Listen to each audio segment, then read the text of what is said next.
What's up, everyone? Jeremy here from MTG headquarters, and here we go on day 3 of Eternal Masters spoilers. We've got about 45 total cards spoiled out of about 243, I think the number is. So let's get right into it. First, we have Ashnod's Altar, as I turn off my cell phone because I'm getting blown up as people are getting ready and hyped for GP Minneapolis, which I leave for tomorrow. We have Ashnod's Altar, 3 mana.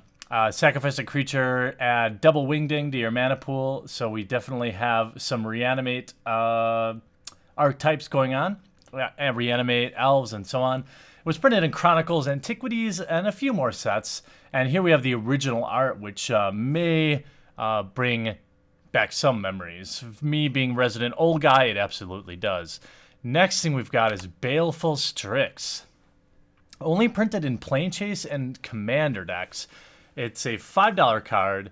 Not much to say. Very cool card, and definitely in need of a reprint just to get more copies out there. And hopefully this will achieve that. Then we have Cabal Therapy. Very solid reprint here. Only in Judgment, Graveborn as a promo.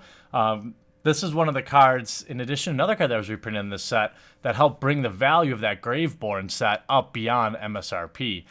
Here we have the original art, and it's about $10, so seeing it printed at Uncommon is really good. Let's get right into Chain Lightning.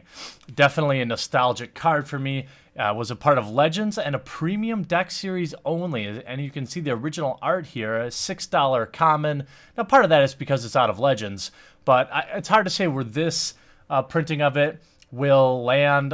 Probably $1 or $2, seeing as though it's uncommon, but definitely excited to see this card reprinted in Eternal Masters. Anytime I can cast Lightning Bolt or Chain Lightning or Ball Lightning, I'm feeling all the feels.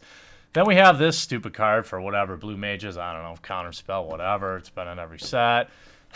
But I would expect foils of this version to be spicy. It depends how the market really reacts to this art. My favorite art, and the art that I will always see when people play this spell, is the guy with like his little spell fizzling out of his fingers. Definitely brings back the feels for me. What do you guys think of this art version for Eternal Masters? Then we have Guy's Blessing. It's printed in Weatherlight and as an arena promo, as well as a time-shifted card. Not much to say here. Cool card. Target player shuffles up to 3 target cards from his or her graveyard into his or her library. Draw a card again. The green-black, kind of dredgy, reanimate-y, not dredge, but reanimate-y, kind of fill your graveyard archetype will like this card. Then we have Hymn to Turak. Printed in Fallen Empires only as far as I know, but there's 4 different arts. It was originally printed at Common, and for those of us who play Black in Pauper on MTGO, I was like, yeah, Hymn to Turak's going to be on MTGO, and then I'm like, oh, it's at Uncommon. No! So cannot go in my Pauper deck, which is super sad face. Although that would probably make my Pauper deck, the Pauper deck I play, Mono Black Control, a little OP, but it's kind of a bummer that I don't get to play with this in Pauper. By the way, which one of these arts do you guys like the best? I think I like the Cloak, or probably the Wolf. I don't know, but I think they're all awesome, mostly because they kind of remind me of old school Magic art. Then we have Icrid. Was in Torment only, and it was an $8 card, 4 mana, 3/1 haster. At the beginning of the end step, sacrifice Icrid. At the beginning of your upkeep, if Icrid is in your graveyard, you may exile a black creature card other than Icrid from your graveyard. If you do, return it to the battlefield. So again, reanimate, enter the battlefield effects, all sorts of fun stuff. I don't expect it to be anywhere near this price after Eternal Masters reprint, but it's a cool reprint. Then we have Maelstrom Wanderer, a card that I was surprised to see at a $20+, but then when I saw it was only printed in Planechase and Commander's Arsenal, it made sense. Here we have a 8 mana legendary creature that is then eligible to be a commander. Creatures you control have haste, and it has Cascade, then Cascade again. or Double Cascade, or Cascade Plus, or Cascade family sized, whatever you might want to call it. It's pretty cool. I don't know where this card's going to land, but if it stays anywhere around 20 bucks, it's not going to be a bad mythic to pull at $10 per pack. Then we have Mystical Tutor. As predicted, we saw some of the earlier tutors, and I think after we saw Vampiric Tutor, we kind of could suspect we'd see Mystical Tutor. Again, printed only in Mirage 6th edition and from the vault. About $7, but the foils are far spicier.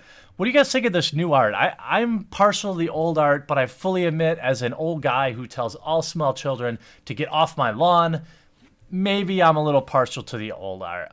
The next card here is definitely one that I feel way more connected to the old art, but nonetheless, we have Nevermoral's Disc. Many printings, many sets. The original art really hits the feels for me because it was one of those cards whose art really stuck with me back when I was playing in Revised.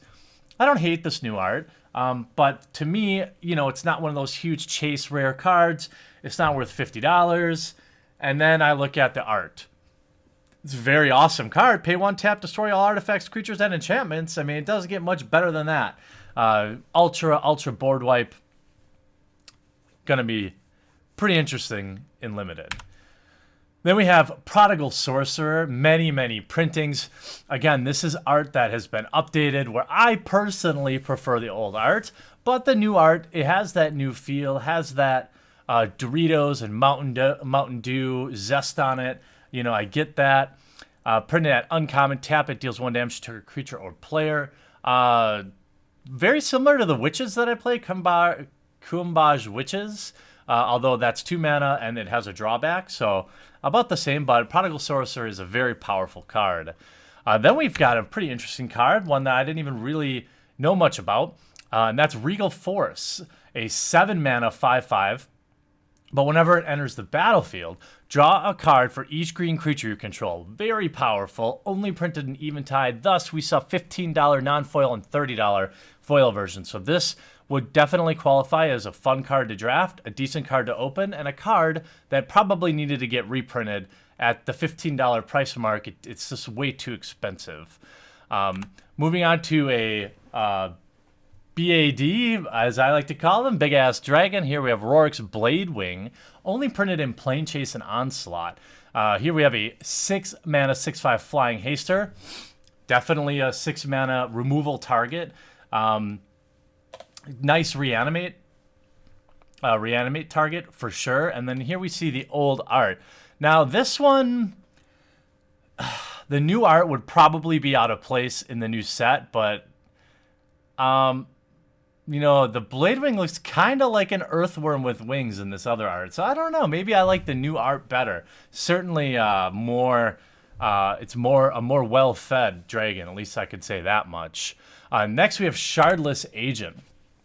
Here we have a Plane Chase and Judge promo only card that definitely needed to get reprinted at $18. The Judge promo is worth nearly $100, so it's hard to speculate where foil Eternal Masters Shardless Agents will end up, probably in the $30 to $40 range. Again, I am not a finance expert, but you know, it's probably not a bad foil to be pulling, and it's definitely not a bad rare to pull, and it's a very draftable card.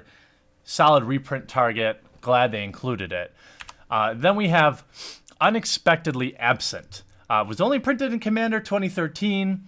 Doesn't have a huge price tag on it, but X and 2 white put target non-land permanent into its owner's graveyard just beneath the top X cards. Wait, not graveyard. Put target non-land permanent into owner's library just beneath the top X cards of that library. So you can pick something and bury it, put it on top of their deck. Whatever you need to do is very powerful, especially at instant speed. You don't normally see this kind of ability coming out of a white card. Definitely more of a blue flavor to it. So this should be a pretty fun card to draft. Probably not worth taking at rare, but I don't know. What do you guys think? And the last of the spoil cards is a very solid reprint of Vindicate, which was only really printed in Apocalypse $14 standard removal spell, right? Destroy target permanent. We see cards like Anguish Unmaking now that exiles and then deals 2 damage to you. But this is a card that is very powerful.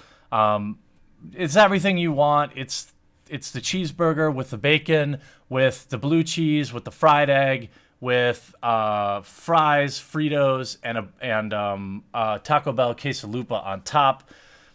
Foil versions as high as $70, but again, that is the old style foil. I don't expect the new foil versions of Vindicate to be anywhere near that, especially if you prefer the old art. Huge difference in the old art versus the new art. Again, kind of an interesting thing about this set is that a lot of us older players that remember playing with these cards are attracted to it, but we kind of want the old art. So I'm not sure what it's going to do to bring down prices of the foil versions of original arts. The market's really going to decide. I think we saw that with Tarmogoyf. People really liked the new Tarmogoyf art, and the foil Tarmogoyf for Modern Masters was, for at least for a while, I haven't checked it, as expensive or more expensive than original foil Tarmogoyf. So definitely interesting set. I shed a tear when I was very excited to see him to Tutor because I knew it would be coming to MTGO. And then I shed a tear seeing it at Uncommon. Eternal Masters shaping up to be a very interesting draft set. And now that we've got nearly 50 cards spoiled, we're starting to see some of the archetypes that we can expect in draft. And I'm going to try to keep you guys updated on all the spoilers. I've done all 3 days so far this week. I leave for GP Minneapolis tomorrow. I will probably try to stay here in Wisconsin until I can pump out day 4 of the spoilers. And then I'm off to O2 drop in the main event. Thanks for watching this video. We'll talk to you again real soon. What's up, and thanks for watching this video. I produce all different kinds of content, so if you haven't yet, click on my face to subscribe. If you want to watch more videos, I've got some sweet playlists, including this one, where I open up every fat pack ever created.